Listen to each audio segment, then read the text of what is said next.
Bien, bonjour à tous, Pierre-Yves ici, je vais faire une petite vidéo de gameplay. Donc merci déjà à Ludiquement Solo de nous ouvrir sa chaîne à ses abonnés pour qu'on puisse présenter un petit peu, si on ose se lancer, quelques jeux. Une partie de Final Girl ce soir, aujourd'hui, que certains ne connaissent pas encore, certains connaissent, m'ont déjà vu jouer. Je pensais vous proposer d'abord une fin de mise en place avec présentation du matériel et un peu du principe du jeu également. Et ensuite la partie, soit en suivant, soit dans une autre vidéo, je verrai par la suite. Le principe du jeu, très simple, c'est basé sur les anciens films de slasher où une seule fille souvent reste à la fin, tous les autres sont morts, et en gros la fille va essayer en se démenant à la fin de soit survivre en tuant le tueur, soit d'être tué. Donc le principe c'est le même, c'est soit tuer, soit être tué, avec certaines variantes selon le tueur choisi. Comment ça fonctionne? Un peu comme le principe de Stage Negotiator pour ceux qui connaissent. Vous avez des cartes actions, en fait, je vais vous montrer, après j'aurai plus besoin de la bouger, la caméra, voilà. Cartes actions qui sont ici, qui vont permettre donc de réaliser les actions en fonction des succès qu'on peut obtenir ou non sur le lancer de dés. Comment ça fonctionne? Je montre un exemple ici. Alors j'ai mis un petit flash, je vais le couper, sinon vous allez avoir les reflets. Hop, voilà. Donc en lançant les dés, je vais vous présenter les dés juste après. Selon si on n'a aucun succès comme en bas l'étoile barrée, un succès avec une étoile bleue ou 3 succès avec les 2 étoiles sur fond vert, vous allez avoir le gain associé, qui va être par exemple ici, soit une perte de 2 unités de temps si on n'a aucun résultat, aucun succès. On va baisser le niveau de terreur de 1, ça je vous expliquerai juste après à quoi ça correspond, et on perd une unité de temps. Ou en cas de grande réussite, on va enlever un point de terreur et gagner 2 unités de temps. Voilà, donc toutes les cartes actions fonctionnent comme ça selon le nombre de succès obtenus. Vous avez également un peu de fluff ici en bas, et en bas à droite, le coût en jaune, c'est un coût d'achat en fait en unité de temps qui va sur une certaine étape d'un tour de jeu permettre de les acquérir pour le tour suivant.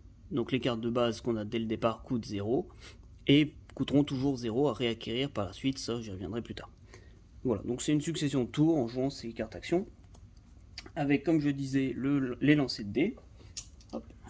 Donc un dé à 6 faces tout simplement, qui va nous indiquer sur les faces 1 et 2 aucun succès, les faces 3 et 4 ici, vont permettre de transformer en succès moyennant défausser 2 cartes de sa main. Voilà, on peut considérer comme un échec ou défausser 2 cartes de sa main si on le souhaite et si c'est possible pour transformer en succès. Et les phases 5 et 6 donnent un succès obligatoire. Voilà, selon le niveau de terreur, pareil, je y reviens juste après, on va lancer 1, 2 ou 3 dés. Donc augmenter nos chances bien évidemment de réussir tout ça. Alors ensuite, donc on va pouvoir voir au niveau des plateaux justement. Hop, je remets la caméra comme prévu à la base. Le plateau principal, on va dire plateau joueur qui est ici, où vous allez retrouver les points de vie du personnage. Donc, le personnage que j'ai choisi en lien avec le film qui est Selena, voilà, qui a 6 points de vie en haut à gauche, et ici des petites capacités, comme tout personnage quand elle va sauver des gens, ça j'y reviendrai après. Hop. Donc 5 points de vie et un 6ème qui correspond en fait, celui-ci, le marqueur blanc a 2 choses, enfin une seule chose pour le coup, c'est que s'il nous reste un seul point de vie, on va avoir le droit de lancer un dé supplémentaire par rapport à la quantité dont on a le droit à ce moment donné, sans dépasser un maximum de 3. Voilà. Et à côté de ça, on a tous les petits pions qui sont ici, qui vont représenter sur une face le même icône, plus un dé s'il ne reste que ça, et de l'autre côté, un certain nombre de cœurs allant de 0 à 3. Donc ce qui se passe pendant la mise en place, on va mélanger tous ces pions, on va en prendre un au hasard, mettons celui-là, voilà, qu'on va placer par-dessus. Ce qui fait qu'en fait, un peu comme dans les films, quand le dernier point de vie va être retiré, on va simplement retourner ce jeton et regarder si il y a des cœurs derrière, ce sont de nouveaux points de vie qui nous sont donnés, en mode dernier souffle, on va dire. Si le pion est vierge, c'est qu'on est définitivement mort. En principe, un autre pion doit aller au tueur. Là, c'est un cas particulier, je vais y venir après. Simplement, le poltergeist est un fantôme et il n'a pas de vie. Donc la condition de victoire ne sera pas de le tuer, mais de réussir un certain objectif. Une fois que les pions sont placés, les autres, sans les regarder bien évidemment, sinon on pourrait très bien deviner lequel on a, sont à remettre dans la boîte. À côté de ça, vous avez ici, avec les petits marqueurs sabliers, les compteurs temps. Ici, je ne sais pas si vous voyez bien, normalement si, il est en bleu, celui-ci c'est le pion de départ, sur lequel on va être au début de chaque tour. Selon les actions qu'on va faire, on va pouvoir soit gagner du temps, soit perdre du temps. Et ce temps va également nous servir par la suite, comme je l'ai expliqué au début, à acheter des cartes. Donc en fonction du temps qui va nous rester après nos actions, les phases j'expliquerai certainement en jouant, ce sera plus simple, le temps qui nous reste, je disais, va nous permettre d'acheter des cartes plus ou moins puissantes. Et enfin ici, vous avez la piste d'horreur. Je vais prendre le pion qui est associé. On va démarrer ici à 3, parce que dans le coin tout en haut, le poltergeist ici nous fait démarrer à 3 points d'horreur. Donc ici, de 1 à 6, je démarre à 3. Comme je suis dans ce créneau ici, j'aurai le droit à 2 dés. Certaines actions vont me permettre de diminuer, d'autres vont me faire augmenter mon horreur, et me permettront d'avoir soit jusqu'à 3 dés, soit au contraire d'en avoir plus qu'un. Si jamais je vais encore plus haut en horreur, ça aura des incidences. Et si je baisse encore en horreur, que je gagne de la confiance, on va dire, ça aura des incidences positives.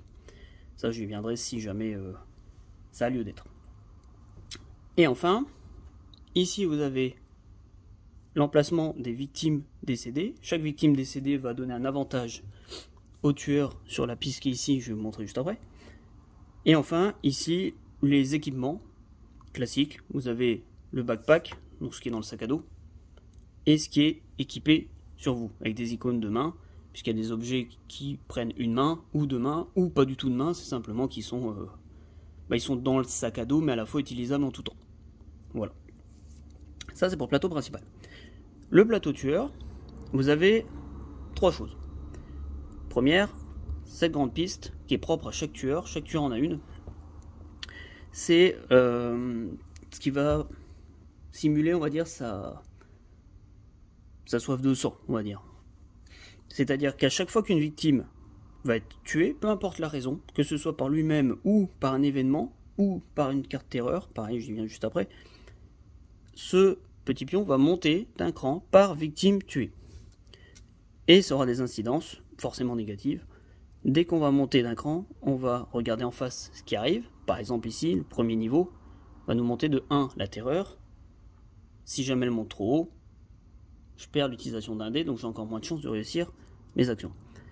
Juste à côté du pion, ici, il y a une chaussure qui indique le nombre de cases que peut faire le tueur sur une action de mouvement. Et le couteau ici, c'est le nombre de dégâts qu'il va infliger par attaque. Et ici, les effets, du coup, négatifs secondaires, on va dire. Si jamais on arrive jusqu'en haut, il y a une petite flèche en fait qui fait demi-tour. C'est-à-dire que si d'ici, on doit encore monter, on va faire l'action qui est écrite tout en haut, puis revenir tout en haut. Donc c'est-à-dire que l'action qui est dans le cadre, ici, va se faire en boucle à chaque fois que la terreur augmente plus que le maximum. Donc ça, c'est la première chose. La deuxième chose, ce sont ici les petites cases violettes qu'on appelle les Minor Dark Power. C'est des cartes qui peuvent arriver dans les cartes de terreur, que je vous montrerai juste après, qui vont renforcer et donner des capacités supplémentaires aux tueurs. Voilà, donc je les présenterai si jamais ça arrive qu'elles sortent sur un tour. Et troisième chose, ce sont ces 2 paquets de cartes là. Il y en a 2. Vous avez à la place de la tête ce qu'ils appellent la carte finale, et en bas ce qu'ils appellent le Dark Power, pas mineur, le classique on va dire. Comment ça fonctionne? On va en choisir une, donc là vous en avez 4 finales par tueur, 4 Dark Power par tueur, donc on mélange rapidement, hop, et on va prendre celle-ci, que je pose ici, hop. Alors à chaque fois ça va indiquer ce que le tueur fait pendant un tour classique, et si à un moment donné, soit une carte nous demande de la révéler en avance, soit qu'à une fin de tour, le deck terreur est vide, on va retourner cette carte, et ça va amplifier son action de chaque tour, son action de base. Voilà. Mais d'une manière différente, selon la carte qui a été tirée. Vous avez 3 finales classiques, on va dire, et un épique final, qui est encore plus négatif pour vous. Hop, je le mets ici. Je vais faire pareil avec le Dark Power. Dark Power qui est un pareil, qui est un pouvoir, hein, comme son nom l'indique, qui va arriver et donner des avantages au tueur ou des inconvénients à votre perso. Hop, on prend une et on le met dessus. Donc il y a déjà de la rejouabilité de ce côté-là, au niveau de ces pouvoirs-là. Dark Power, vous voyez qui est écrit ici, le Poltergeist, il sera, le sien sera révélé très rapidement. Donc ça c'est pour le plateau tueur. Pour le dernier plateau, qui est le plateau du lieu, donc là, sur ce film-là, le Poltergeist agit dans un manoir. Comment ça fonctionne? Je vais peut-être essayer de faire un zoom, alors j'espère que ce sera pas trop vilain pour vous. Hop, voilà. Et ensuite je reviendrai... Bon, désolé, c'est un petit peu flou. C'est parce qu'il y a des cases avec certaines couleurs, et c'est pour... Je fais en sorte que vous les voyez un petit peu, pour bien comprendre. Chaque case est une zone. Donc les persos se déplacent de case en case, que ce soit nous, ou le tueur, ou tout autre individu qui pourrait être là. Vous avez de base 3 types de cases. Les cases grises, par exemple ces 3 ici, hein, ces 4 là, qui sont des cases classiques sans effet particulier. Les cases vertes, qui ici sont, alors là vous voyez qu'un petit morceau, ici et ici, qui sont, avec une icône de porte, des cases de sortie. Ce sont ces cases-là sur lesquelles notre perso va devoir emmener des victimes pour les secourir et permettre de les placer sur sa carte pour gagner des petits bonus au moment où elles sont secourues. Voilà, donc ça c'est les cases vertes. Et les cases oranges, comme le garage ici, avec une icône de clé à molette, sont des lieux dans lesquels on va pouvoir fouiller pour trouver des objets. Objets qui seront en haut du plateau, je vous montrerai après en dézoomant. Et la recherche du coup de ces objets ne pourra se faire que dans ces lieux-là. Et chaque lieu aura sa pile d'objets. Voilà, pareil, de la variabilité là-dedans, sachant qu'au niveau du paquet item, je vous montrerai après, il y en a quelques-uns. Et dans ce lieu-là, il y a un type de cases en plus, qui sont les cases bleues, avec un icône de fenêtre, qui sont comme son nom l'indique, hein, des fenêtres, qui vont permettre, soit avec un mouvement unilatéral, comme là il y a une grosse flèche, de se déplacer d'ici à en bas, mais pas l'inverse, alors que n'importe quelle pièce sont interconnectées du moment qu'il y a des numéros entre deux, sauf celle-ci où par exemple il n'y a pas la grosse flèche, parce que, bon là vous la voyez pas vraiment je pense, mais il y a une échelle entre les deux, qui pose par terre, donc comme il y a une échelle, le jeu considère qu'on peut monter et descendre de l'échelle, bien évidemment, un peu comme on veut. Voilà, ça c'est pour les cases du plateau, ça vous voyez un petit peu, je vais revenir en arrière, hop, voilà. Je vais essayer de me replacer comme j'étais. Voilà. Bon, vous verrez pas trop les numéros vont servir à un moment donné, je vous dirai à ce moment-là comment ça fonctionne. En haut, 2 types de cases, les cases marron qui correspondent aux 3 zones de recherche, comme je vous expliquais. Il y a toujours 3 cases par lieu dans lesquelles on peut rechercher. Donc là, si je le prépare, par exemple, vous voyez les cartes items, voilà. En sachant que ces cartes items là sont propres à celui-là, comme vous indique le logo en fait que vous avez ici. Je sais pas si voilà, mise au point. Petit logo ici blanc sur fond noir, qui est le logo propre. Si je prends les événements, voilà, propre au manoir. Donc chaque lieu a ses items. Bon, il y en a certains qui vont être redondants selon les lieux, parce que ce sont des items classiques et standards, on va dire, un objet de soin, un objet comme ça, voilà, qu'on peut trouver partout, et des items spécifiques à chaque lieu, qui seront plus ou moins utiles en fonction. Hop. Donc ici, je vais placer les items. Dans ce lieu-là, normalement on fait 3 piles de 4. Donc 12 cartes parmi 1, 2, 3, 4, 5, 6, 7, 8, 9, 10, 11, 12, 13, 14, 15, 16, 17, 18. Parmi 18. Donc pareil, ça fait de la rejouabilité à chaque partie va être différente. Dans ce scénario-là, c'est un peu particulier. Comme le poltergeist n'a pas de vie, on ne peut pas le tuer, comme ce qui est prévu dans les règles du jeu. Là, on nous dit qu'en fait, on doit trouver Caroline, qui est ici, toute choupinette avec son dodo, et la faire sortir sur une case de sortie comme si c'était une victime. Comment il faut la trouver? On considère qu'elle est un item. Donc on va devoir la mélanger dans les lieux. Et comme on lui tient la main à cette petite, hein, ça prend une main. Donc, pour la mise en place, comment ça se passe? On nous demande de prendre 10 cartes. Donc 10, ça c'est fait. Toujours que ça tombe au moins une fois quand on mélange. Hop, voilà. On mélange, on mélange, on mélange. Voilà. Donc on nous demande d'en prendre 10. 1, 2, 3, 4, 5, 6, 7, 8, 9, 10. Voilà.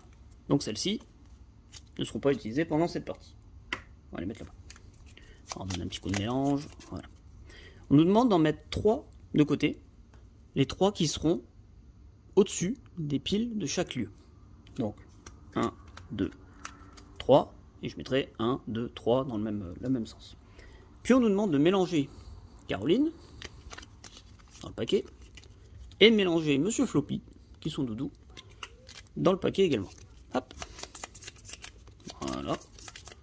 On mélange, on mélange. Hop. Voilà. Donc là j'ai 9 cartes en fait. Donc je vais faire 3 paquets de 3. 1, 2, 3, 1, 2, 3, 1, 2, 3. Que je vais aller placer sur chaque lieu. Le garage. Hop, les combles. Et le vestiaire. Voilà. Et dans la règle du jeu, on est supposé révéler le premier item de chaque pile. Mais comme là, on pourrait tomber tout de suite sur Caroline, et du coup, ça nous avantagerait beaucoup dans la partie, on va révéler à la place les 3 qu'on nous a demandé de mettre de côté, ce qui permet de ne jamais avoir ni Caroline, ni Monsieur Floppy visible sur le paquet, de vraiment devoir chercher après. Donc là, dans le garage, nous aurons à coup sûr une échelle de corde. L'échelle de corde qui va nous permettre, en la défaussant, alors pardon pour le focus, de retirer le jeton d'échelle cassé, ou à la place de placer une échelle de corde sur une case qui n'a une seule voie de mouvement. Par exemple, les 2 cases fenêtres, où je vous avais montré une grosse flèche blanche, qui est ici, bon là qui est beaucoup plus loin, hein. On peut la placer ici, pour indiquer que à partir du moment où le jeton est placé, on pourra aller dans les 2 sens. Il y a une seule autre flèche blanche comme ça, c'est ici. En fait, il y a un trou dans le plancher de la case au-dessus. On peut sauter dans la case en dessous, mais on ne pourra pas y remonter, sauf si on a mis cette fameuse échelle de corde. Donc ça, au garage. Au niveau des combles, on aura une liste des choses à l'intérieur. La question est, en gros, combien de tous ces objets vont pouvoir nous servir? On devra lancer immédiatement un dé. Selon le résultat, on va déterminer le lieu. Ce sont les 3 lieux de fouille, hein. Le garage, le vestiaire ou je suppose que c'est les combles.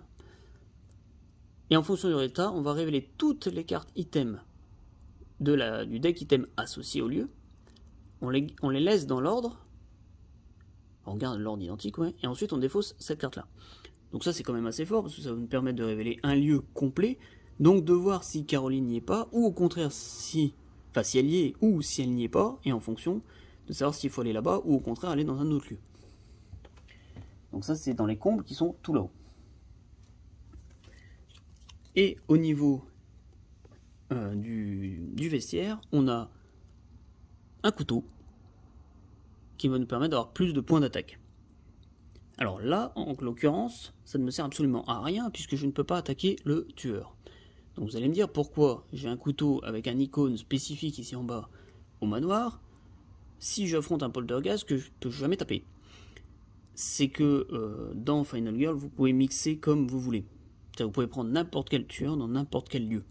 Donc si vous mettez un autre personnage comme Hans le boucher, qui lui a des points de vie, lui doit être tué, le couteau va vous servir à quelque chose. Voilà, c'est pour ça que les développeurs ont mis, entre guillemets, un peu de tout dans les items, dans chaque lieu, pour que tout soit quand même jouable. Ça peut être inutile, comme ça peut être utile de l'avoir selon le tueur pris en compte. Hop, voilà. Donc ça c'est pour les items. Bon, je les rapprocherai à chaque fois, là ils sont loin, hein, faute de place et de matériel, j'essaie de faire au mieux. Dernière chose, vous avez une petite case qui est le setup. Hop. Le setup de Final Girl n'est jamais fixe. Vous avez pour chaque lieu 5 cartes setup. Et on revoit le petit icône. Hein. Donc c'est très simple, on va mélanger. Hop, hop. On mélange. Et on va prendre la première, les 3 autres, enfin les 4 autres, je les enlève. Et on va voir ce que ça nous dit. Hop. Voilà. Donc, ce que ça nous dit que nous allons commencer dans les combles, que le poltergeist, en l'occurrence, va commencer à la case de la fenêtre à gauche. Désolé pour les reflets. Donc là, on va déjà placer ça. Donc, normalement, vous avez un petit meeple. Moi, j'ai pris les figurines parce que j'adore le jeu. Hop, voilà, on va essayer de faire un focus. Donc ça, c'est nous, c'est Lena. Bon, je suis pas peintre, hein, donc moi, je les peindrai pas. Je les enverrai peut-être à Cipher pour qu'ils peignent. Je ferai un gros clin d'œil. Hop. Donc nous sommes dans les combles. Le poltergeist qui est ici. Charmante madame. Commence au niveau de la fenêtre. La dernière figurine ici, c'est Caroline. On verra quand on l'aura trouvée. On va la laisser là-bas dans le coin. Dans l'arbre, elle est bien. Si je reprends ma carte setup, hop, vous avez des numéros qui correspondent aux victimes, au placement des victimes au début du jeu. Les cases oranges sont juste les cases là où on va pouvoir fouiller avec le symbole de clé à molette pour trouver les objets. Hein, c'est juste pour indiquer ça. Donc, les victimes sont simplement des petits meeples jaunes. Comme ceci. Tout bête, hein. Sans effet particulier. Il peut y avoir des victimes particulières. Ça, ce sont les cartes événements qui nous l'indiqueront si le cas est présent. Hop. Donc, si je place... Alors, est-ce que je peux placer la carte pour vous voyez un petit peu? Bon, vous n'allez pas trop voir, mais je vais les placer. Du coup, 2 victimes juste en dessous de nous. Ensuite, nous avons 2 victimes dans le vestiaire. Bon, ça m'arrange pas parce qu'il y a le couteau et je n'avais pas trop envie d'y aller. Une victime ici à la fenêtre. Une victime ici dans la pièce au milieu. Nous avons également 2 victimes ici dans la salle de bal. Et enfin une victime juste ici. Et une victime à côté du garage. Le garage qui est là. Voilà. La carte setup, on la garde là-haut. Voilà. Parce que certaines cartes événements ou terreur peuvent s'y référencer. En disant placer une nouvelle victime sur le lieu de départ du tueur. Et du coup, ce lieu va changer de partie en partie selon la carte setup. Quelques dernières choses à faire. Les fameuses cartes terreur dont je vous parlais. Hop, je vous montre ça. On va prendre une, voilà. Voilà comment se présente une carte terreur. Vous avez la carte, le logo, pardon, ici, propre à chacun, comme d'habitude. Donc ça, c'est un petit fantôme propre au poltergeist. Si je prends celle-ci, ce sont les cartes terreur propres au lieu. Donc pareil à chaque fois, selon ce qu'on va mixer entre lieu et tueur, les parties ne seront pas les mêmes. Comment ça fonctionne? C'est très très simple. On lit de haut en bas en suivant les flèches dans l'ordre.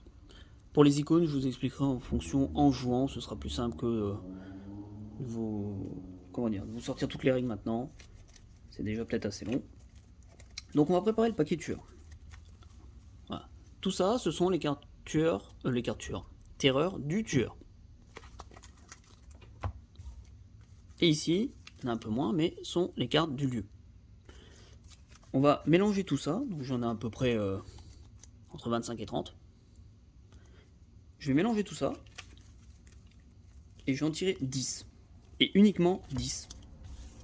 Donc à nouveau, en termes de rejouabilité, forcément, ça va varier d'une partie à l'autre. 10 tout pile, pourquoi? Parce que ça va également faire office de compte-tour. Puisque au moment, comme je disais au début, au moment où on va devoir, où la pioche terreur pardon, va être vide à la fin du tour, si on n'est toujours pas à la fin de la partie, on va révéler la carte finale au niveau de la tête ici du tueur, qui du coup va avoir des actions basiques renforcées pour nous mettre un coup de pression et faire en sorte que la partie, dans le pire des cas, se termine très vite parce qu'il nous aura dézingué la tronche. Voilà. Donc ça, on mélange, on coupe un coup, et j'en tire 10. 1, 2, 3, 4, 5, 6, 7, 8, 9, 10. Et donc tout ça, et ben on verra pas la partie. Donc, mes 10 cartes, on donne un petit coup de mélange.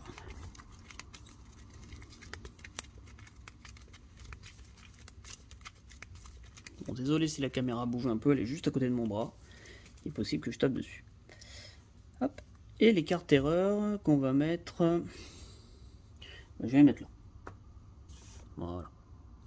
Parce que ici, si jamais il y a beaucoup d'événements, ce sera plus simple de les aligner là. Et là, les items, on va faire ça. Et la défausse, je la mettrai de mon côté. Voilà, voilà. Et dernière chose pour la mise en place, c'est de révéler la première carte événement, qui aura lieu tout de suite dès le début de la partie. Et ensuite, je pense qu'on va pouvoir y aller. Je pense enchaîner tout de suite, ce sera le plus simple encore. Donc, première carte événement. Pareil, je vous montre rapidement. Hein. Voilà.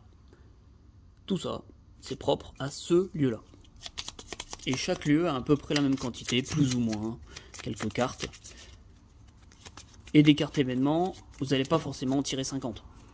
C'est-à-dire que selon les cartes terreur, selon les capacités du tueur, ici la colonne ici, hein, ou c'est ça les deux choses principales, vous allez peut-être en tirer 4, comme vous allez pouvoir n'en tirer qu'une, qui est celle de début de partie. Hop. Donc, je prends la première. Alors,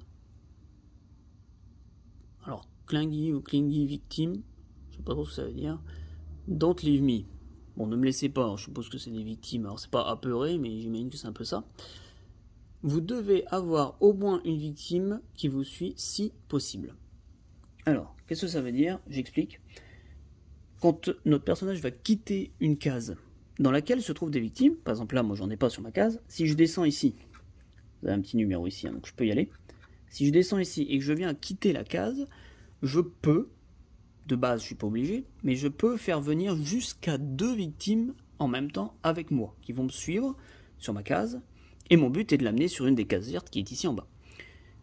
Là, la carte m'oblige à en avoir au moins une qui me suit. Alors vous allez me dire c'est peut-être bénéfique, mais il y a des moments où ça ne l'est pas. Pourquoi? Parce que une victime refusera de rentrer sur la case où le tueur est. C'est-à-dire que le tueur va jouer à son tour, mais nous on peut très bien rentrer et sortir de sa case sans aucun problème. Mais les victimes refuseront de nous suivre vers une case où le tueur est. Si on le fait quitter la case, c'est bon, mais pas dans l'autre sens. Ce qui veut dire que cette carte-là, comme elle m'oblige à avoir une victime qui me suit si possible, si mon chemin me fait passer par une case où il y a une victime, puis le tueur, en fin de compte, je ne pourrai pas rentrer sur la case du tueur, puisque je ne saurais pas satisfaire l'événement. Donc ça peut me bloquer selon certaines situations. Je vais me replacer. Voilà. Et donc ça s'active tout le temps. Donc voilà, bon, vous avez vu un petit peu la mise en place, le matériel. J'espère avoir été assez clair. Et que le rendu sera bon. Vous me direz par la suite. Donc on va pouvoir commencer. Donc pour commencer, on prend en main toutes les cartes qui coûtent 0. Comme je disais au début, hein. J'essaie de refaire un focus. Bon, comme je disais, elle est juste à côté de moi, le téléphone, donc des moments où je peux pas passer mon bras, je suis obligé d'incliner. J'espère que ça ira quand même pour vous. Donc toutes les cartes à 0 pour commencer. Un tour de jeu, ça se passe comment? Vous avez 5 phases, qui sont écrites ici.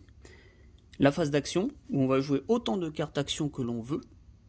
On n'est pas limité en nombre d'actions. On est juste limité au niveau des résultats et du nombre de cartes qui nous restent en main, mais à tout moment on peut décider d'arrêter et de passer à la phase suivante. Ensuite on a la phase de planification qui va nous permettre d'acheter de nouvelles cartes. Puis la phase du tueur, où là on va faire son action basique, donc comme je l'indiquais là-haut, j'expliquerai à ce moment-là, puis tirer une carte terreur et faire l'effet. La phase de panique, j'expliquerai quand on y arrivera si le cas se présente. Et enfin la phase d'entretien, où on peut réorganiser nos items équipés ou dans le sac, et c'est là où on va révéler la carte finale si la pile terreur est vide. Voilà, donc c'est assez rapide. Je vais faire un peu comme tout le monde, au début je vais expliquer correctement, et après je vais certainement un peu plus vite au fur et à mesure.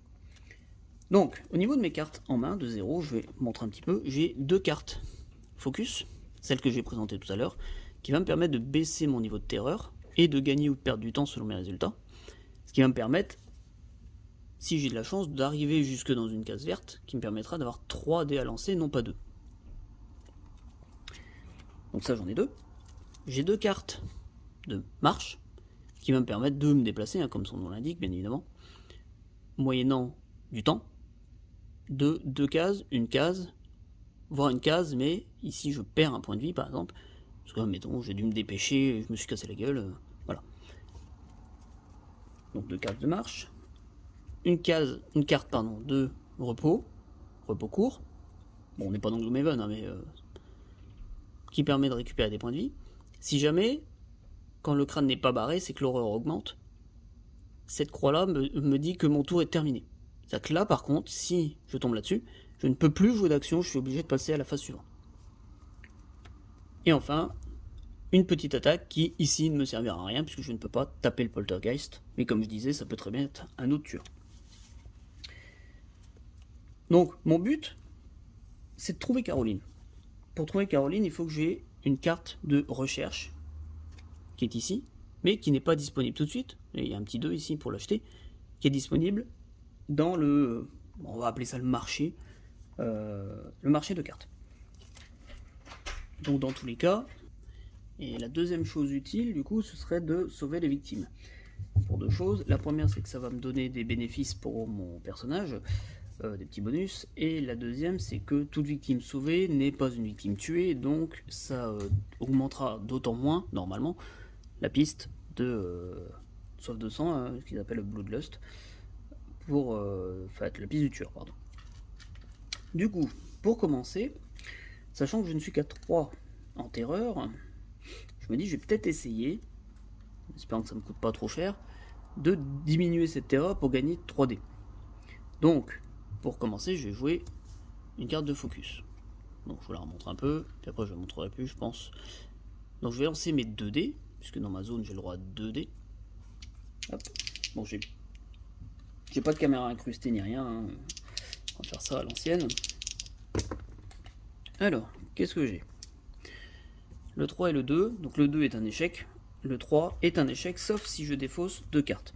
La carte que je viens de jouer, bien évidemment, n'est plus dans ma main, donc je ne peux pas la défausser pour ça. Dans ce cas présent, je vais pouvoir défausser 2 cartes. Je vais défausser ces 2-là, puisque l'attaque ne me sert à rien, et le repos, je suis à full life. Donc pour l'instant, je n'ai pas besoin. Donc les cartes défaussées et jouées dans ce tour restent de côté. J'explique après pourquoi, donc je vais les mettre là en dessous. Hop, vous voyez un petit bout. Donc, du coup, mon 3 est transformé en succès. J'ai donc un succès sur 2, j'ai le droit de baisser la terreur de 1 et je perds une unité de temps. Donc je baisse la terreur à 2 et mon temps passe à 5. Voilà. Ça c'était ma première action. Soit je peux essayer de rebaisser de 1, mais j'ai plus que 3 cartes en main. Donc si je dois défausser 2 cartes, je pourrais pas me déplacer. Ou alors je serais obligé d'avoir un échec. Mais en même temps, je vais quand même essayer de le faire. Donc je vais jouer mon deuxième focus. Alors je voudrais essayer de que vous puissiez voir quand même, mais bon, c'est pas top. Donc c'est exactement la même carte. Bien. Donc là j'ai un succès, un échec. Je pense que vous voyez quand même suffisamment bien. Ouais. Donc la même chose, un succès me donne un point de terreur en moins et un temps en moins également pour le temps passé. Donc je baisse de 1, je passe donc dans la zone de 3D, et je perds mon temps, je passe à 4. Donc je récupère mon troisième dé, et maintenant il me reste 2 marches en main, donc je vais en jouer une, avec mes 3 dés, cette fois-ci. Et ben non, je n'ai pas de chance. Sur 3 dés, bon, j'ai quand même un succès, allez, parce que j'aurais pas pu défausser cette carte. Donc j'ai 2 échecs, un succès, donc je peux montrer l'autre. Pour un succès, je peux me déplacer jusqu'à un espace, et je perds une unité de temps, le temps de me déplacer. Donc ici, je n'ai qu'une seule voie de sortie, c'est ici. C'est là où il y a les numéros, donc c'est que les pièces sont liées. Donc je vais descendre avec eux. Et je perds une unité de temps. Cette carte-là est jouée. Et enfin, je vais jouer du coup la dernière qui me reste en main. Et là, j'obtiens 2 succès. Ça c'est cool. Parce que 2 succès, je peux me déplacer jusqu'à 2 espaces pour une unité de temps. Alors, ce qui est un peu embêtant, c'est que là où je suis tout en haut. Donc déjà, pour aller aux espaces de sortie, qui sont tout en bas, j'ai du chemin à faire. Je pourrais très bien aller plus vite en passant par la pièce et sauter ici dehors. Sauter qui tombe directement sur une case de sortie. Malheureusement, le tueur étant là, bah, je ne peux pas y passer, parce que les victimes ne me suivront pas. Donc je suis obligé de faire le tour. Donc là, je peux me déplacer jusqu'à 2 espaces. Donc je vais me déplacer ici dans un premier temps. Je peux me déplacer jusqu'à 2 victimes. Et dans tous les cas, une doit obligatoirement me suivre. Et je vais descendre ici pour la deuxième. Alors, je sais déjà que je vais me faire avoir, mais malheureusement, j'ai pas le choix. J'ai que ce seul chemin pour le début.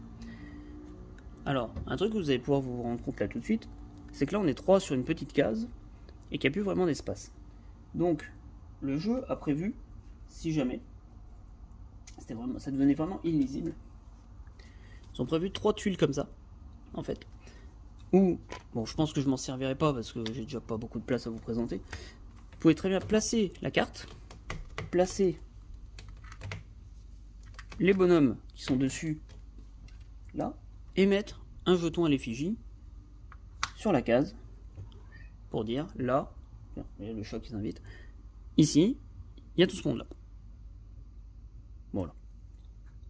Mais bon, là, comme le plateau est déjà un peu loin de la caméra, je préfère laisser du relief et j'indiquerai au fur et à mesure s'il y a besoin. Donc là, sur cette petite case là, il y a 2 victimes et mon perso. Voilà. Donc, moi j'ai joué toutes mes cartes en main. Donc, mon tour est fini. Les cartes que j'ai jouées, on les laisse de côté pour l'instant. On passe en deuxième phase, phase de planification, où là je vais pouvoir acheter des cartes en payant du temps par rapport au temps qui me reste. Donc là il me reste 3 unités de temps, je ne peux pas aller plus loin que 0. Là si jamais une carte m'emmenait en dessous de 0, mon tour se terminera automatiquement. Mais pour l'achat je ne peux pas. Donc j'ai 3 unités de temps, sachant que j'ai aucune carte en main. Donc là c'est peut-être pas le meilleur tour que j'ai pu faire, mais c'est pour vous montrer un petit peu aussi. Donc ce que je vais faire, c'est que pour 2, je vais prendre un sprint, qui est comme la marche, mais en plus efficace. Donc, je paye 2, je la prends en main. Et pour 1, je vais prendre cette carte-là, qui permet, une fois, ce qu'ils appellent un horror roll, le lancer d'horreur, c'est le lancer de dé, hein, tout simplement. Après un lancer d'horreur, soit je relance n'importe quel dé, un seul dé, soit je perds 2 unités de temps pour tous les relancer. Donc ça, c'est que le temps qui me reste. Donc je suis à 0, j'ai plus de temps à dépenser, je peux plus acheter de cartes. Une fois les cartes achetées, le temps remonte à 6 pour le tour d'après, et toutes les cartes mises de côté vont dans le marché. Ce qui fait que on ne peut pas acheter les cartes en boucle. Il y a toujours un tour de décalage. Donc le tour d'après, toutes les cartes à 0, je pourrais les reprendre gratuitement, en sachant que, ça je vous l'avais pas dit effectivement, mais j'ai une limite de 10 cartes en main. Je peux pas avoir plus de 10 cartes action au début d'un tour. Donc ça, c'est les 2 premières phases. Phase du tueur. Donc première chose, on va regarder son action de base, qui est ici. Alors comment ça se passe? Là, vous voyez, il y a une dame avec des cheveux, c'est moi en fait, et un petit bonhomme jaune qui sont les victimes. C'est la cible du tueur à ce tour-là. Donc là, son action basique, ce sera tous les tours. Hein. Elle va cibler soit moi, soit les victimes, en sachant que la règle stipule 2 choses. La première, c'est que la cible sera toujours la plus proche de lui. Et la deuxième, c'est que s'il y a une égalité, elle prendra toujours la case où il y a le plus de victimes, sachant que mon perso n'est pas considéré comme une victime. Voilà. Donc elle va cibler le plus proche, puis se déplacer, puis attaquer. Les petites flèches dans l'ordre. Donc si on regarde, elle est ici.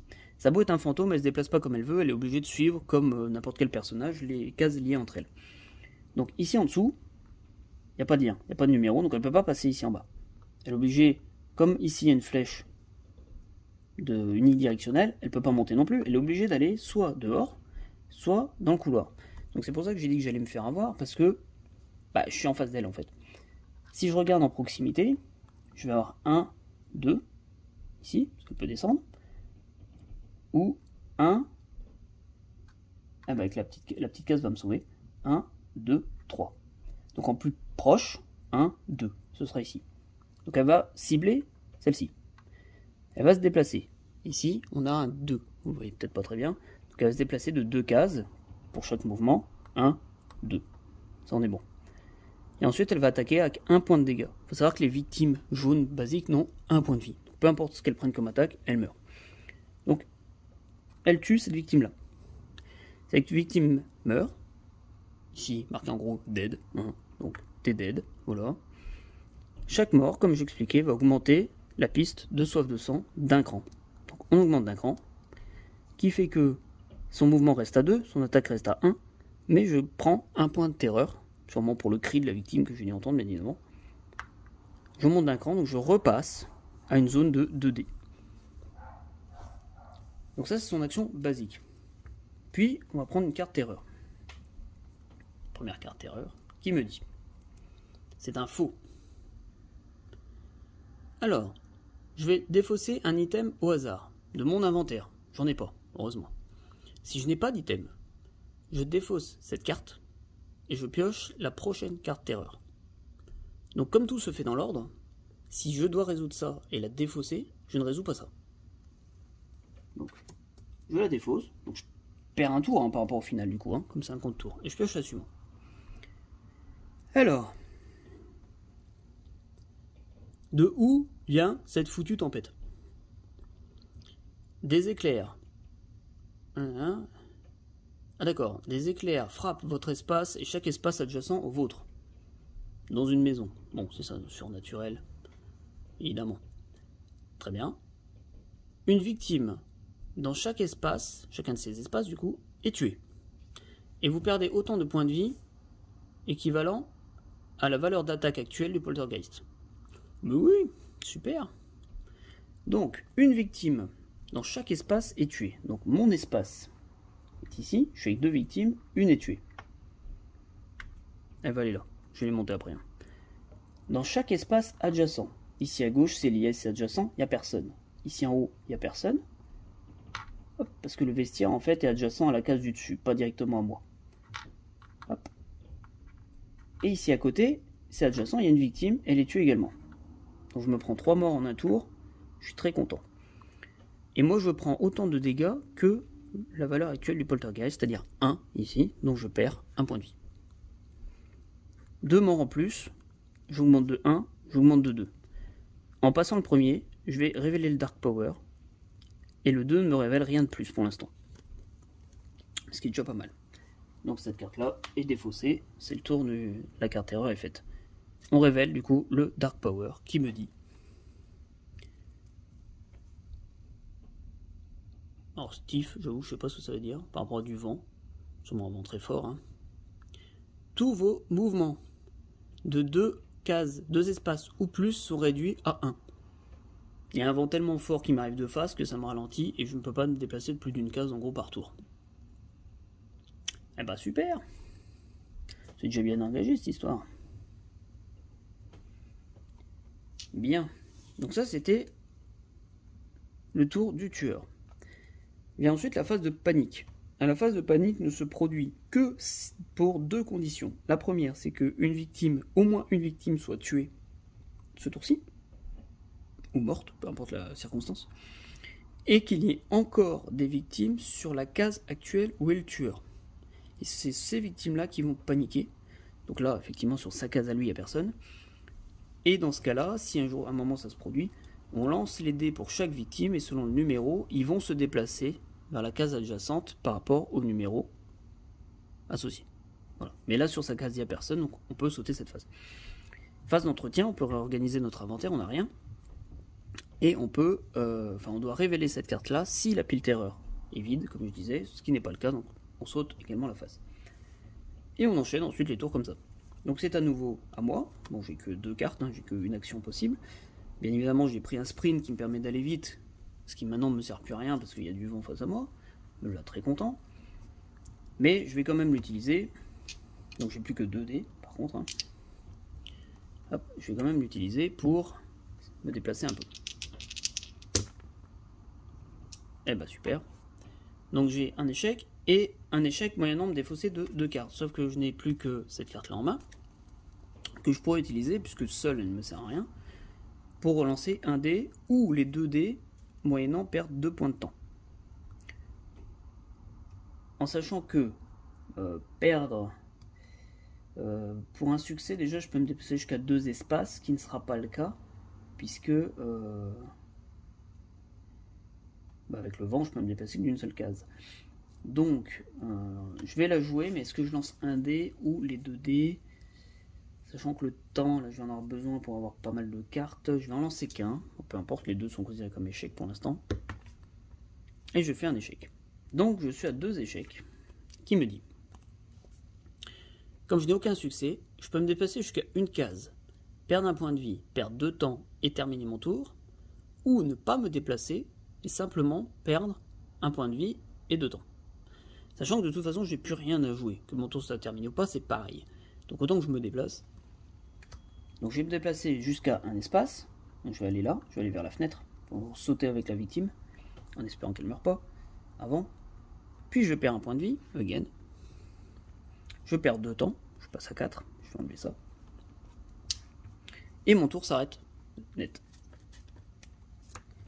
On passe en phase de planification. Donc ces cartes-là sont mises de côté, je ne peux pas les reprendre tout de suite, mais certaines cartes sont plusieurs exemplaires. Le sprint y est par exemple, ou l'autre carte, Close Call, là étant 2 exemplaires également. Donc déjà je peux reprendre toutes mes cartes de base en main, puisque comme elles coûtent 0, toutes, je les reprends gratuitement, qui me fait 6 cartes. J'ai 4 de temps. Je sais que je dois chercher. Sprinter me sert plus à grand chose, puisque je peux plus vraiment sprinter. Donc, ce que je vais faire, c'est que pour 2, je vais prendre une carte de recherche pour m'avancer dans la recherche de Caroline. Et là, je vais descendre. Je peux par la suite essayer d'accéder au garage.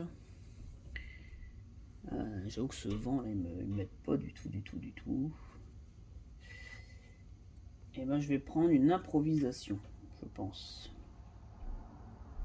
Mais non, même pas, ça coûte 3. Donc je ne peux pas. Alors soit je reprends un close call et tant pis, j'ai un temps de perdu, puisqu'on ne peut pas cumuler le temps, il revient à 6. Ou je prends un sprint, même si je ne peux pas me déplacer de plus d'une case, j'aurai quand même une carte en plus pour me déplacer. Je pense que je vais faire ça. Donc je reprends un sprint qui coûte 2. Je descends à 0. Donc j'ai 8 cartes en main, tout est bon. Et je remonte à 6 pour le tour suivant. Mes 2 cartes que j'ai jouées retournent dans le marché. Voilà. Phase du tueur à nouveau, on refait son action de base, il va cibler le plus proche entre victime ou moi. Il y a une victime ici juste à côté, à une case. Il n'y a personne d'autre, donc c'est forcément la plus proche, tout le reste va être plus loin. Donc il se déplace ici, et il attaque. Il refait une victime, hop, qui monte ici. Et on monte la piste de soif de sang. Qu'est-ce que ça nous dit? 2 points de terreur en plus, la violence. Je les ai pris. Et maintenant, il se déplace toujours de 2, mais il fait 2 dégâts pour chaque attaque. Donc pour les victimes, ça ne change rien, parce qu'elles n'ont qu'un point de vie, mais pour moi, ça change quelque chose, bien évidemment. Carte terreur ensuite. On y va. Qu'est-ce que ça nous dit? Ça arrive, ça arrive. Donc, elle va me cibler forcément moi. Elle va se déplacer 3 fois. Alors, c'est pas 3 cases, c'est 3 actions de déplacement. Donc là, elle a 2 cases par déplacement, ce qui veut dire qu'elle va se déplacer de 6 cases au maximum. moi je suis là-haut. Ici, il n'y a rien pour monter, il est obligé de passer par les escaliers là. Donc 1, 2, 3, 4. Dans tous les cas, je suis bon. Elle se déplace vers moi jusque 4. Ça, c'est la première étape. Deuxième étape.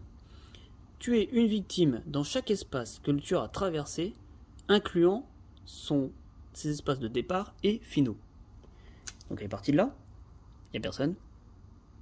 Personne. Elle monte. Personne. Sur la case, la petite case ici, il n'y a personne. Mais sur ma case, il y a quelqu'un. Donc elle le flingue. Ça va être facile.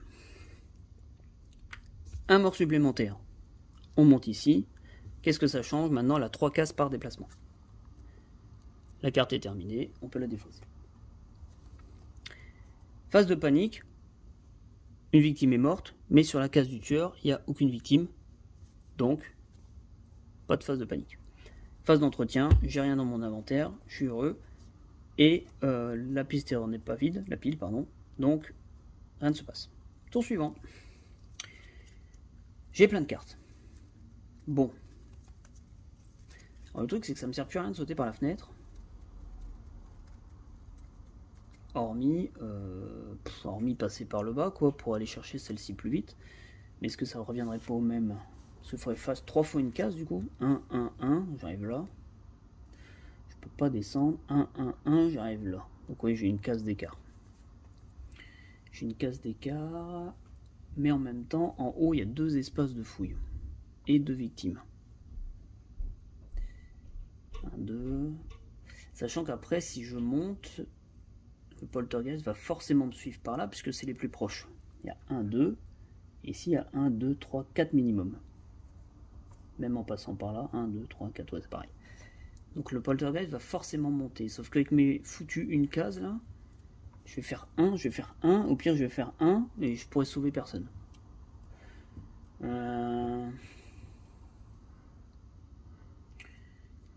Parce que quand le poltergeist attaque, hormis si sa cible est priorisée, je vais y arriver, non, sur moi, elle inflige ses dégâts à toute cible sur sa case. Donc, comme ils sont malheureusement condamnés, et dire que j'ai toujours sauvé personne, c'est terrible, je vais descendre. Je vais descendre, tant pis. J'ai fouillé le garage en espérant que ce soit là-bas. Donc, première action. Je vais faire une action de marche. Pourquoi marche en premier? Parce que j'ai pas de ligne qui me fasse terminer mon tour. Bon, je crois que je ne peux pas prendre la piste de dés, elle prend trop de place pour le coup. Un succès et un que je peux échanger. Avec un succès, je me déplace d'un espace, je perds un temps. Avec 2 succès, je me déplace de 2 espaces, je perds un temps. Comme je ne peux pas me déplacer de 2 ou plus, parce que c'est réduit à 1, bah ça sert à rien que j'échange et que je perde des cartes. Donc je prends le succès, je saute, et je perds un temps. Ça c'était la première action. Deuxième, je vais faire l'autre. J'obtiens ça. C'est vrai que je ne l'ai pas lancé devant vous. Donc 2 succès, jusqu'à 2 espaces, c'est réduit de 1 de toute façon, donc je me déplace de 1, je perds un temps. Bon, ça se passe plutôt pas mal. Ensuite, je vais faire un sprint.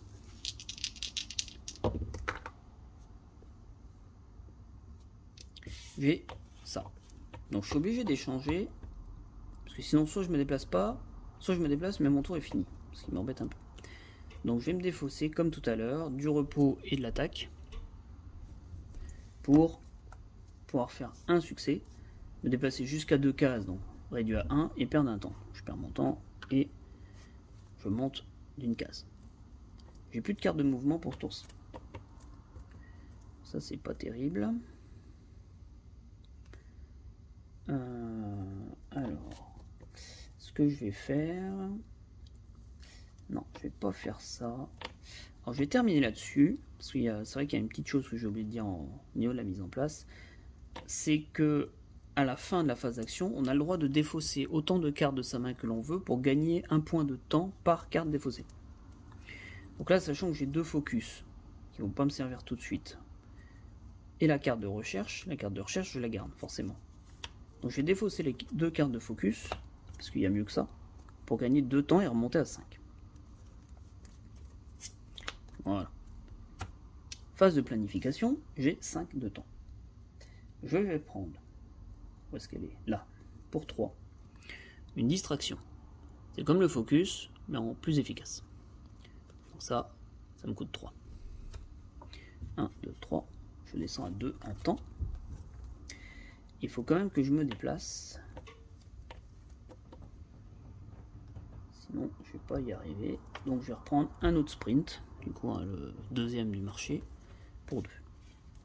Puis je remets toutes les cartes dans le marché.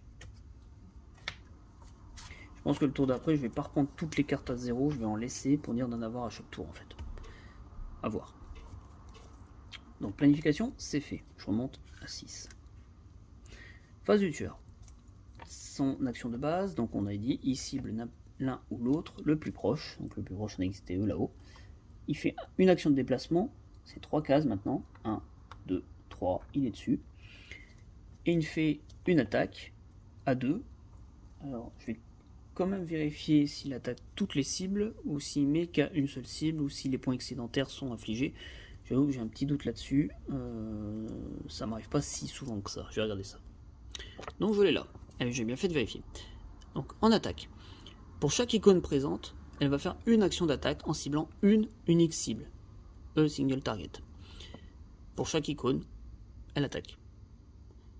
Le montant de dégâts, c'est le montant infligé par sa piste de soif de sang à l'instant T. Et la seule chose qu'on nous dit, c'est que, comme chaque attaque va avoir une seule cible, le tueur va toujours attaquer les victimes en priorité si je suis également sur l'espace. Parce que même si son but c'est de me tuer, tuer des victimes c'est plus simple et ça fait monter sa piste de soif de sang. Donc en fin de compte, là maintenant, j'ai sur sa carte à elle, son action basique, un seul couteau, donc elle attaque une seule fois, donc elle va taper une seule cible, hop, et il n'y a pas de dégâts excédentaires, hein. Donc on monte ici, ça change rien pour l'instant. Puis carte terreur.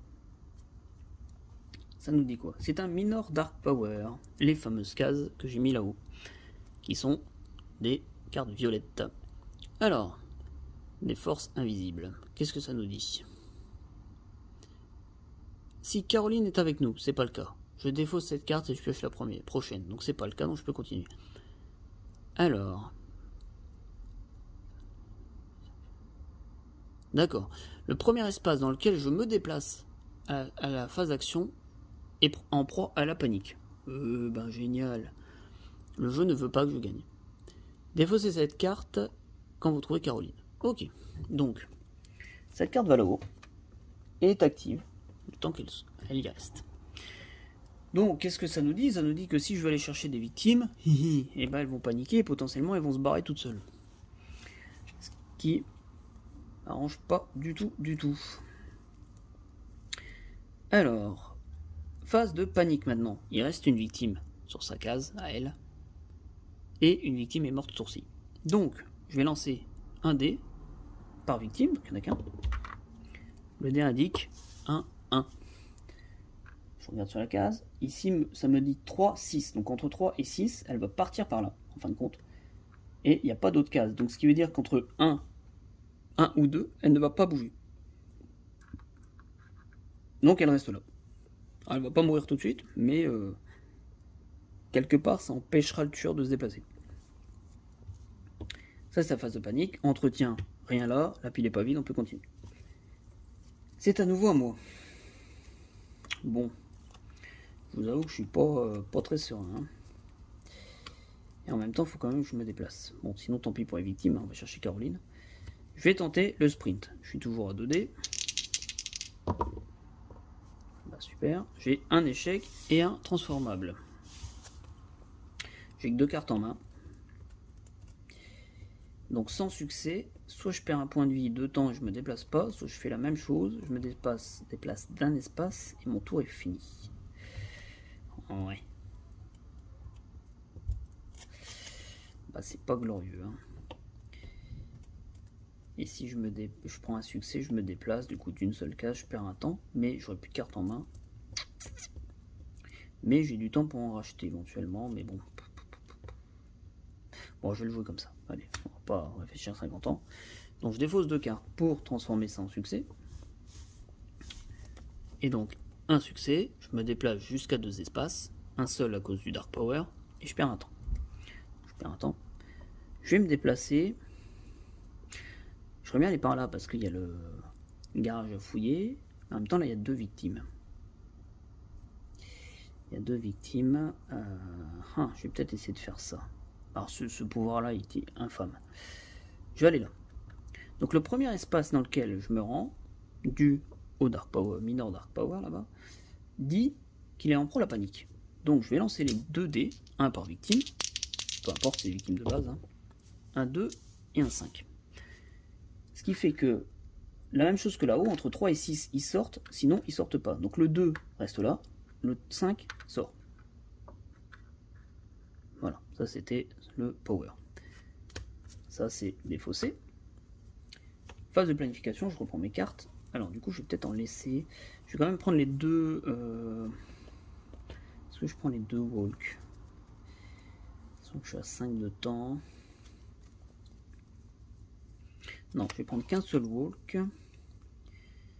Je vais prendre les 2 focus, qu'au pire je pourrais me défausser. Je vais prendre le repos et la weak attack. Je vais juste laisser une carte de marche. Même si les 2 dernières me servent à rien, je peux les défausser pour transformer en succès. Bon, il me reste 5 de temps. J'ai dû défausser une carte de recherche, donc je vais reprendre une pour 2. Je descends 3. Le tueur va pas bouger, puisqu'il est déjà au plus proche d'une cible. Donc il va pas m'embêter sur ce tour-ci.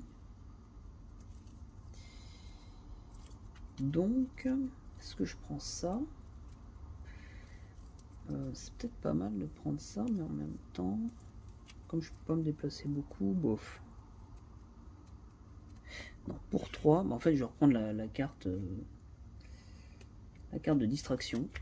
Parce qu'il y en a 2 également. Hein. La première est là et la deuxième je l'ai défaussée là du coup. Voilà. Les cartes très chères, il n'y en a qu'une. Mais pour l'instant ça ne me sert à rien. Donc je reprends la distraction. Les 3 cartes là, l'autre distraction, l'autre recherche, l'autre sprint sont mis dans le marché. Je remonte à 6. Hop. Phase du tueur, donc il cible l'un ou l'autre, le plus proche, il se déplace. Pas besoin, il joue au plus proche et il tape. On monte d'un cran. Ça rajoute un point de terreur. Et maintenant il va se déplacer de 4 cases par déplacement. Bon. Carte terreur. Alors, quelque chose arrive à travers le mur. S'il n'y a pas de victime sur le plateau, je défausse cette carte et je pioche la prochaine. Il y en a encore, on continue. Toutes les victimes paniquent. Allons-y. Alors, on va commencer par celle qui est sur ma case. 4. Donc, entre 3 et 6, elle sort. Je vous avoue que ça m'arrange un peu. On va prendre celle-ci. Parce qu'elle panique toujours que d'une case, effectivement. 4 également. Alors, 1, 2, elle monte, c'est pas ça. 3 là. 4, elle retourne dans le ballroom. D'accord, donc en fait, elles ont changé leur place. Et celle qui est là... 2. 1 et 2, elle va là. Alors, il y a un monde où ça peut bien se passer. Donc ça, c'est fait. Toutes les victimes paniquent. Ensuite, n'importe quelle victime qui sort à travers une vitre, je vais y arriver, est tuée. Ça va. Elle c'était en bas, les vitres sont en haut, ça ne se passe pas. Et on pioche un nouvel événement. Nouvel événement. Allons-y. Hop là. Ouf. Il y en a du texte. Un sauvetage en hélicoptère. Nous sommes sauvés. Placez le jeton hélicoptère sur le toit de la maison. Ok. Je commence par là. Hélicoptère. Où es-tu? Ici. Donc le jeton hélicoptère, pardon.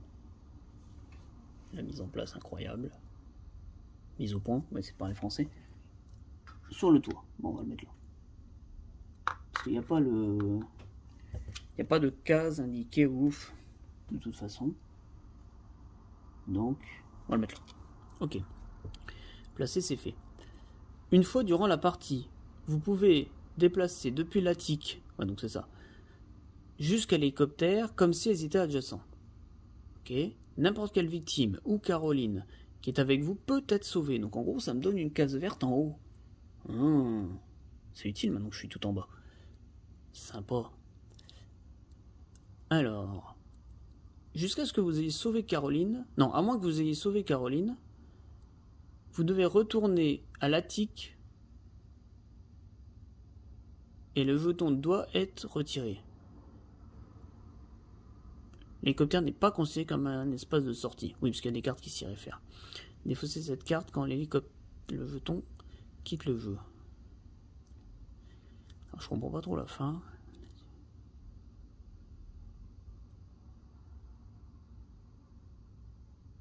Laisse.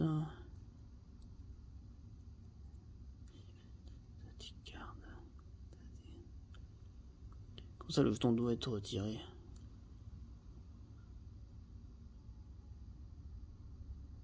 C'est-à-dire qu'en gros, je dois sauver Caroline vers l'hélicoptère, c'est ça? Bon, on verra. C'est peut-être ça que ça veut dire. Bah, faut déjà que je la trouve, Caroline, à mon avis, je serai mort avant. Ok, donc ça, c'était la carte terreur. Finalement, est un peu bénéfique.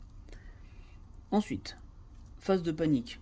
Il n'y en a pas sur l'espace du tueur, il n'y a plus de victime, donc on peut la passer. Phase d'entretien, rien n'a changé, on peut continuer. J'ai cette carte en main, c'est bon. Bon, ça se passe pas très bien. Hein. Alors, est-ce que je tente la carte que j'ai prise tout à l'heure? Je pense. Je vais tenter une distraction à 2D. Alors, donc j'ai un succès ici, un échangeable ici. Un succès me donne perdre un point de terreur et gagner une unité de temps. Et l'autre me donne 2 temps et 2 terreurs. Ce qui m'intéressait, c'est pour ça que j'ai pris la carte. Donc je vais me redéfausser à nouveau 2 cartes. L'attaque qui me sert à rien. Et le repos pour l'instant ne me sert à rien également. J'ai beau avoir perdu des points de vie, il ne me cible pas tout de suite. Après, elle se déplace de 4 cases. 1, 2, 3, 4. Pour l'instant, il n'y a personne, c'est bon.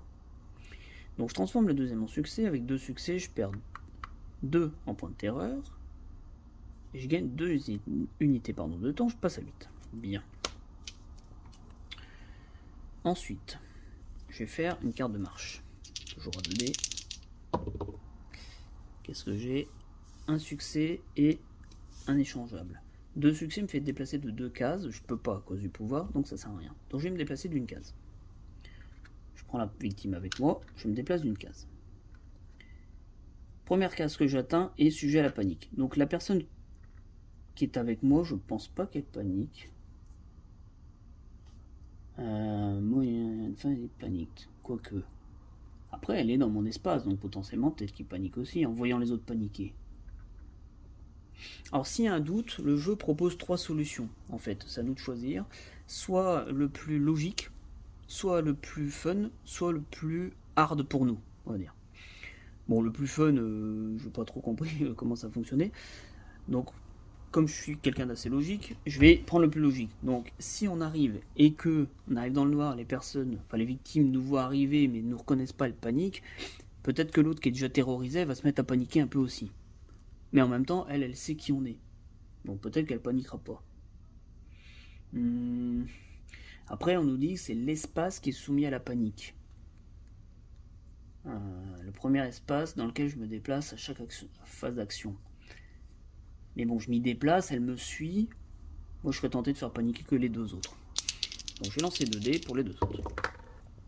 1, 5 et 2, 5. Eh ben, je vous ai dit que dans un monde où ça se passerait bien. 5, 6, c'est ici en bas. Je sais pas si vous voyez, je vais peut-être essayer de zoomer, mais... Hop là. Voilà, 5 et 6, vous voyez, sous les bonhommes. Donc, elles vont sortir. Donc ça, c'est une bonne chose pour moi. Sauf que les victimes sont un peu couillons. C'est-à-dire que les 2 vont sortir, mais elles ont beau être sur un espace de sortie, ça ne marche pas, puisqu'il faut que je sois avec elles pour sortir. Donc ça, c'était mon action de marche. Et c'est dommage que j'en ai pas d'autres. Parce que ça se fait que quand je vais rentrer, elles vont paniquer et potentiellement, elles vont re-rentrer dans la baraque. Dommage. Bon, c'est pas grave. J'ai toujours ma carte de recherche. Je vais tenter un focus pour baisser un peu ma terreur. Alors ça marche. J'ai quoi? Un succès, un échangeable. Ça me va. Un succès, ça me va. Je perds un terreur et je perds un temps. Ok. Et mes autres cartes, je vais les garder. Ok. Donc phase de planification, j'ai 7 de temps. Donc je vais prendre le deuxième walk que j'ai gardé de côté à 0. Je vais prendre un sprint à 2. Je vais essayer de sauver ces foutues victimes là. Je vais reprendre un autre distraction à 3 pour essayer de retourner dans le vert et avoir mes 3 dés. Il me reste 2. Il me reste 2. Et ben je vais prendre 2 close call à 1 chacun pour relancer des dés. 2, 3, 4, 5, 6, j'ai 7 cartes, tout est bon. Je remonte à 6. Je remets mes cartes du tour précédent dans le marché. Distraction, ça et ça. Et c'est au tour du tueur. Donc, il cible le plus proche. Le plus proche, forcément, c'est moi ici, puisque... Oh, quoique... Ah non, en passant par dehors, peut-être. 1, 2, 3, 4, 5. 1, 2, 3, 4 et 5, puisque moi je suis à l'entrée là, 5. Donc c'est exactement la même chose. Donc, en cas d'égalité, elle va cibler le lieu où il y a le plus de victimes, donc ici. Mais elle se déplace de 4 cases. Donc, elle va cibler là. 1, 2, 3, 4. Ok. Bon. C'est pas la joie. Hein. Carte erreur, on y va. Des voix, j'entends des voix. S'il n'y a pas de victimes sur le plateau, on défausse la carte, on pioche la prochaine. Ça n'est pas le cas. Toutes les victimes capables de se déplacer vers le haut, sur le prochain palier, le font. J'en ai marre. Donc, elle monte, et les deux là remontent. Alors elle panique pas, puisque c'est quand moi je me déplace. Mais là, ça va m'aider. Finalement. Puis ma terreur augmente de 1. Ou réduit de 1. Enfin, bon, j'ai plus peur, on va dire. Et ensuite, le tueur cible la victime, forcément, la plus proche, se déplace et attaque. Donc le plus proche, c'est elle. 4 cases. 1, 2. Et une action d'attaque cible d'abord les victimes, donc elle va tuer une victime. On monte d'un cran. Maintenant, elle fait 3 dégâts par attaque.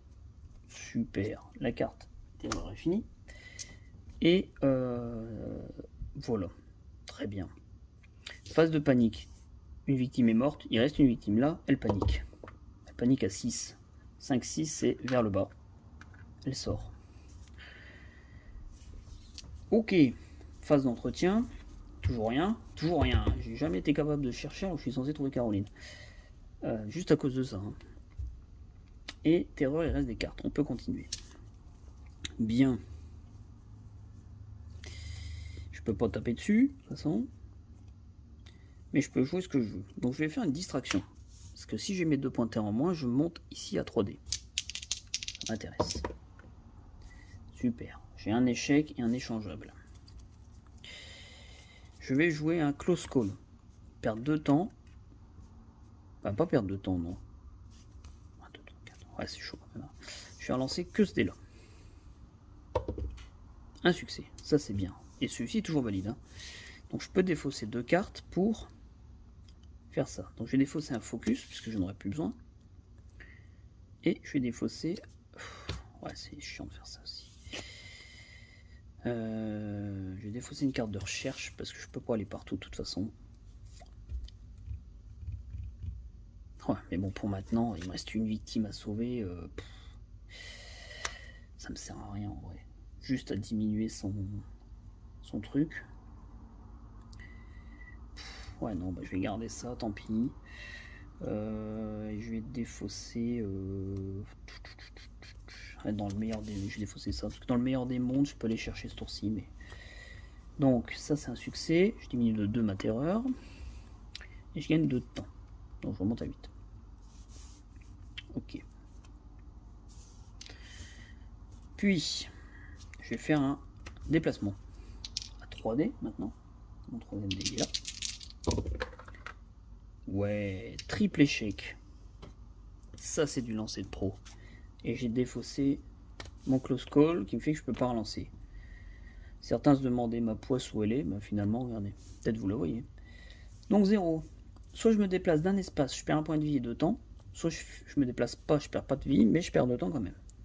Bon, bah là, je suis déjà vers la fin. Donc, je vais me déplacer, perdre un point de vie et perdre 2 temps, donc je redescends 6. Ok. Je vais tenter un sprint, toujours en 3D. Super, allez. Et triple échec encore. Parce que j'ai plus qu'une carte en main, je peux pas les changer.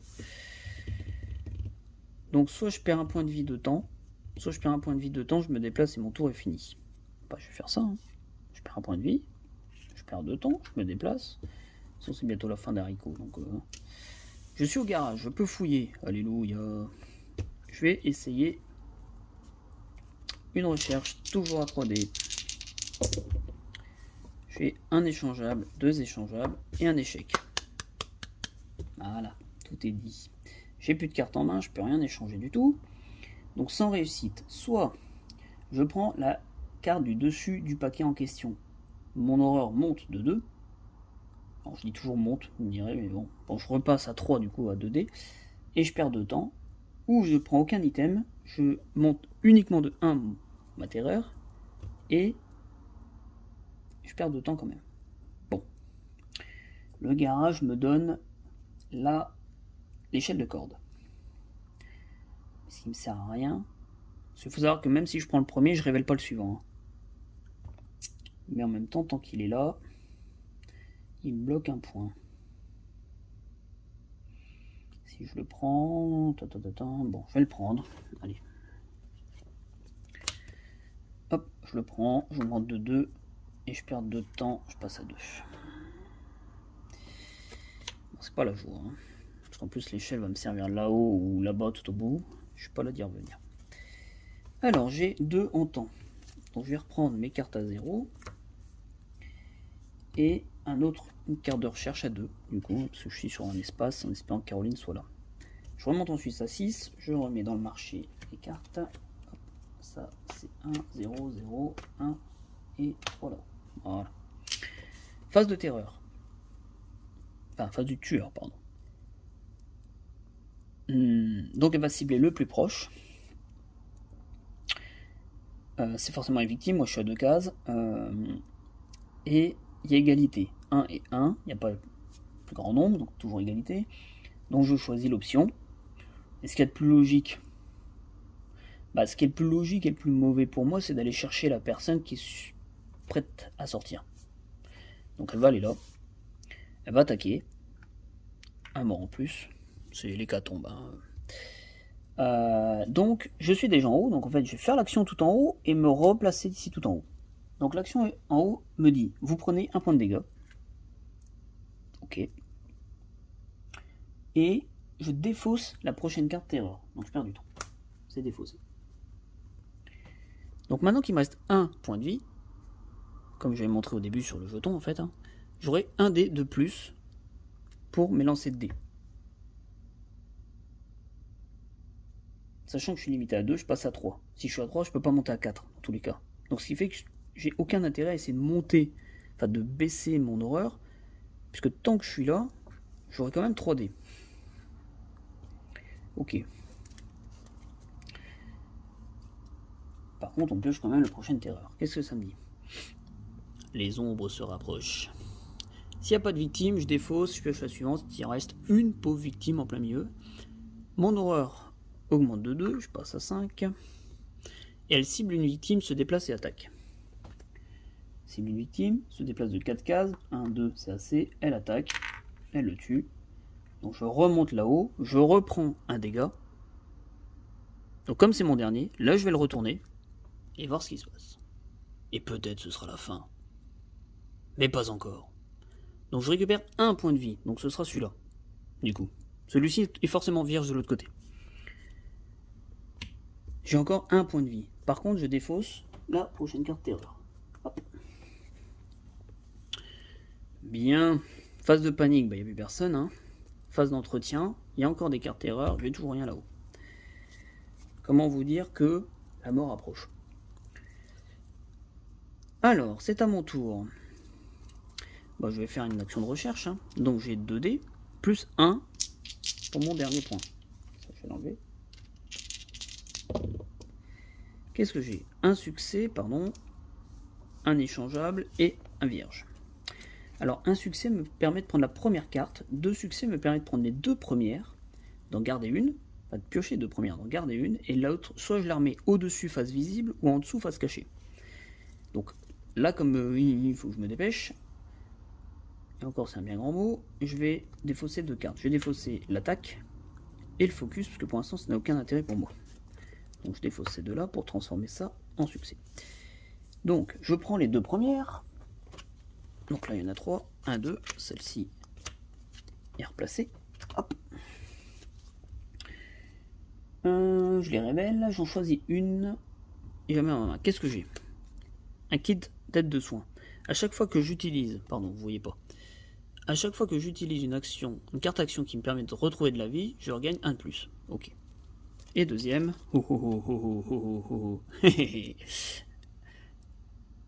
un coup de bol parmi la malchance. Bon, donc on est d'accord qu'on prend le kit de soins, hein, parce qu'on est neuneux, on n'a rien compris. Non, on va prendre Caroline. Je prends Caroline, elle a une action de main, donc quand je gagne un objet, un peu comme dans beaucoup de dungeon crawlers, je peux changer mon inventaire tout de suite. Donc je la mets avec moi, dans la ligne de main, et l'autre, soit je le laisse au-dessus face visible, ce que je vais faire, parce que de toute façon je m'en fiche, j'ai trouvé Caroline. Donc Caroline me dit quoi? Quand elle me rejoint, je retire tous les Dark Power mineurs du jeu. Hop, je retire donc tous les mineurs Dark Power du jeu, et je dois m'échapper avec elle pour gagner la partie. Caroline ne peut pas être tuée, ou défaussée, pour n'importe quelle raison, mais je peux pas la mettre dans mon sac à dos, logique, hein, on n'est pas un kidnappeur d'enfants. Là c'est pas stipulé, mais en gros elle peut être mélangée dans les cartes items. Hop, donc je mets Caroline avec moi, elle était planquée dans le garage, je défausse le mineur Dark Power qui me dit que toutes les victimes paniquent la première fois que je rentre dans une case. Ça tombe bien, il n'y en a plus. Elles sont toutes mortes. Bien. Il me reste 2 cartes de déplacement. On y va, hein. On va juste espérer pas mourir. Donc, je vais... Ah non, une de déplacement, pardon, et une de repos. Je vais me déplacer. Toujours à 3D. 2 plus 1 de là. Strike. Elles sont remortes. Hop. Et hop. Alors, j'ai 2 succès, un échangeable. J'ai plus qu'une carte en main, je peux pas échanger. Mais de toute façon, 3 succès, ça ne me sert quasiment jamais à rien. Pas dans les cartes actions de base. Peut-être dans d'autres films, je ne sais pas. Je peux me déplacer jusqu'à 2 espaces. Il y a toujours ce pouvoir qui est là. Une seule case m'est permise. Je perds un temps. Je me déplace d'une case avec Caroline. En gros, je dois arriver là. Hein.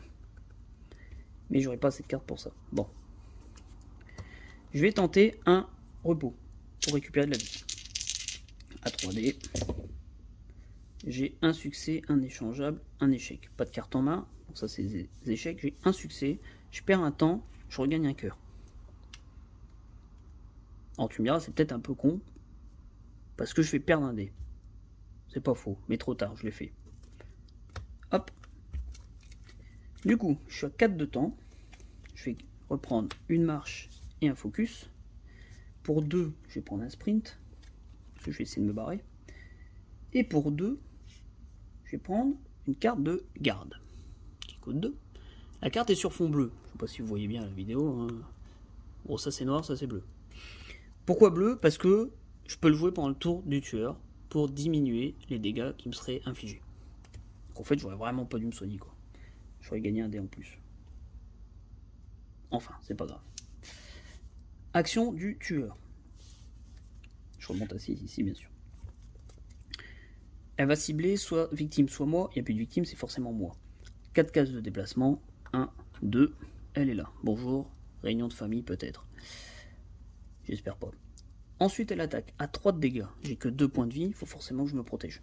Donc, je joue ma carte de garde à 2 dés, puisque je suis un nounouille et que j'ai perdu mon bonus. Et j'ai un échec et un transformable. Si j'ai un succès, je réduis de 2 les dégâts. 3 moins 2, ça fait 1. Donc je perds que ce point de vie. Donc oui, je vais changer. Ça m'arrange pas, mais c'est comme ça. Est-ce qu'il y a une différence? Pas vraiment. Donc j'ai défaussé 2 cartes. Il me reste juste une carte de mouvement. Comme ça, je transforme ça en succès. Je réduis du coup les dégâts de 2. Je perds que 1. Carte terreur, c'est la dernière. Oh mon dieu. Bon bah je crois que c'est la fin les copains. C'est la fin. Voilà. J'ai un spectre, une forme corporeal alors là, qui apparaît devant moi. C'est un behemoth qui apparaît. Je peux jouer n'importe quelle carte action qui inflige des dommages si je le souhaite. Parce qu'il a 2 points de vie. Donc si je lui avais mis 2 dégâts, il meurt, on n'en parle plus. Par contre, tout ce qui me reste en main, c'est une carte de déplacement. Donc je ne peux pas m'en servir. Si le behemoth est encore en vie, je passe au suivant. Je prends un nombre de dégâts égal à la force du tueur plus 1. Je peux défendre, comme d'habitude. Ma carte de garde étant déjà passée, je prends 3 plus 1, je prends 4. Si je prends des dommages, des fausses un item, peu importe. Dans tous les cas, le behemoth disparaît. Mais moi, je prends 4. Comme je vous ai dit, le dos, en fait, est recto verso parce qu'il n'y a pas de bonus. Je pensais qu'il était vierge, mais non. Donc je suis décédé. Donc voilà, je suis mort. Bon, on n'a pas tout vu, là c'était la fin. On peut regarder la carte finale si vous voulez. Mon perso, en fait, à chaque fois que je sauve une victime, je pose le pion dessus. Je gagne un bonus au moment où je le recouvre. Une fois qu'il est recouvert, c'est tout. J'aurais pu baisser mon niveau de terreur, prendre une carte recherche gratuitement, puisque le personnage est en lien avec le manoir. Hein. Gagner de temps ou se déplacer d'un espace. Et une fois que j'ai tout rempli, en fait les 4, je retourne la carte pour avoir un bonus constant qui me dit que quand je résous une carte action, je lance 2 dés additionnels. Donc là je pense que je vérifie parce que je n'ai jamais retourné cette carte là. Est-ce que grâce à elle je peux dépasser les 3 dés ou pas? Je ne sais pas. Et on me dit ensuite que pour chaque victime sauvée supplémentaire, je gagne 2 de temps à la place puisque j'ai plus d'emplacement pour les poser. Voilà, et si jamais on voulait regarder le final de cette madame, moi j'avais l'épique final, encadré de rouge sang, qui me dit: je place le poltergeist sur mon espace. Possession démoniaque. Ça cible n'importe qui et ça attaque. Si Caroline est avec moi, je perds un point de vie au début de chaque phase tueur. Parce qu'en gros, Caroline est possédée et c'est elle qui me shoot. Et en gros, n'importe où on est, on la place sur notre espace, donc elle nous attaquera à chaque tour. Donc c'est ça que je vous disais, ça accélère en fait la partie, que ce soit pour mettre la pression ou que ce soit pour finir rapidement parce que elle nous dézingue la tronche. Voilà, bon écoutez, c'est une défaite. Hein. Bon, après le jeu n'est pas simple, hein, vous avez pu voir. C'est la 2e fois que je me fais rétamer par le poltergeist, qui est assez compliqué. Bon, j'avoue que ce pouvoir-là, il m'a mis en PLS, hein, parce que me déplacer d'une case au lieu de 2 voire plus, sachant qu'il y a plein de petites cases dans le manoir, en fin de compte, ça nous ralentit tellement qu'on n'a pas le temps de faire quoi que ce soit. Mais bon, finalement j'étais à 2 cases, 2 mouvements et je sortais, c'est le behemoth, c'est la carte terreur qui m'a tué. J'ai pris de quoi défendre contre le tueur. J'espérais me déplacer de mes 2 cases et de me sauver à la dernière minute. Mais comme quoi, vous voyez, la carte terreur a fait que. Et sachant qu'il y a dans le mélange tout ça qu'on n'a pas vu, on aurait très bien pu ne pas le voir, ce behemoth. Mais non. Donc voilà, moi j'espère que ça vous a plu. Vous avez pu voir un peu une partie de Final Girl, sachant, comme je disais, que tout est modulable. Chaque partie va être différente par rapport aux cartes événements, aux cartes items, aux cartes setup, au mélange tueur lieu qu'il y a. Poltergeist fait partie de la saison 1. Il y a 5 films dans la saison 1. Je crois qu'il y en a un qui était en exclu KS. Il y a un petit en exclu KS qui est en lien avec les oiseaux d'Alfred Hitchcock. Mais sinon, il y en a 5, ouais, c'est ça. Donc vous pouvez mixer un peu comme vous voulez hein, entre, comme je disais, lieu et tueur. Voilà, la seule chose qui ne changera pas en fin de compte, ce sont les cartes actions qui sont là-bas. Donc on n'a pas tout utilisé puisque les grandes cartes, on n'a jamais eu besoin d'y aller. On aurait peut-être pu, hein, pour se soigner davantage. Peut-être j'aurais dû me soigner plus tôt, c'est possible aussi. Bon là j'ai essayé de faire une vidéo pas trop longue. Voilà, bon vous me direz un petit peu si ça vous a plu. Est-ce que j'essaie de faire d'autres parties, soit de Final Girl, soit d'autres choses. Ce sera jamais des gros jeux parce que malheureusement je n'ai pas le temps pour ça. Mais des petits jeux, ça ou d'autres, ou Tiny Epic ou que sais-je. Si ça peut vous intéresser, pourquoi pas. Voilà. En attendant, hein, comme dirait un certain youtubeur connu, prenez soin de vous. Et jouez à vos jeux, hein, bien sûr. Pas prendre la poussière, sinon après il faut les nettoyer, c'est chiant. Voilà. À bientôt!